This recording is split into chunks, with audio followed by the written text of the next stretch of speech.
Police uniform ని observe చేస్తే వాళ్ళ ఎడం భుజానికి ఒక రోప్ అటాచ్ చేసి ఉంటుంది. అది ఎందుకు ఉంటుంది, దాన్ని ఏమంటారో ఇప్పుడు మనం తెలుసుకుందాం. యాక్చువల్ గా వీటిని land yard by whistle code అని అంటారు. కానీ ఇండియన్ యూనిఫామ్ రూల్స్ ప్రకారం 1954 నుంచి వీటిని అఫీషియల్ గా ల్యాండ్ యార్డ్స్ అని పిలవడం జరిగింది.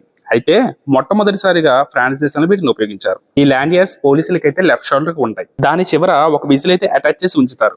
మాక్సిమం ఈ విజిల్ మనకైతే కనిపించదు, ఎందుకంటే పోలీసులు బయట ఎక్కువ శాతం వీటిని అయితే వాడరు. ఆ విజిల్ ని పోలీసులు లెఫ్ట్ పాకెట్ లో పెట్టుకుంటారు. కానీ ట్రాఫిక్ పోలీసులు అయితే ఈ విజిల్ ని ఎక్కువగా ఉపయోగిస్తూ ఉంటారు. అయితే ఈ విజిల్ డైరెక్ట్ గా పాకెట్ లోనే పెట్టుకోవచ్చు కదా, మరి ల్యాండ్ యార్డ్స్ ఎందుకు అని అంటే, పోలీసులు ఉపయోగించే వస్తువులు అస్తమానం పోకుండా ఉండడానికి, వాటిని సేవ్ చేయడానికి కూడా ఉపయోగపడుతుందని ఈ విధంగా పెడతారు. అలాగే ఒక విజిల్కే కాదు, రివాల్వర్ కూడా ల్యాండ్ యార్డ్ ఉంటుంది. పోలీసులు ఉపయోగించే రివాల్వర్ అండ్ పెన్ పాకెట్ దగ్గర కూడా ఒక ల్యాండ్ యార్డ్ అయితే ఉంటుంది.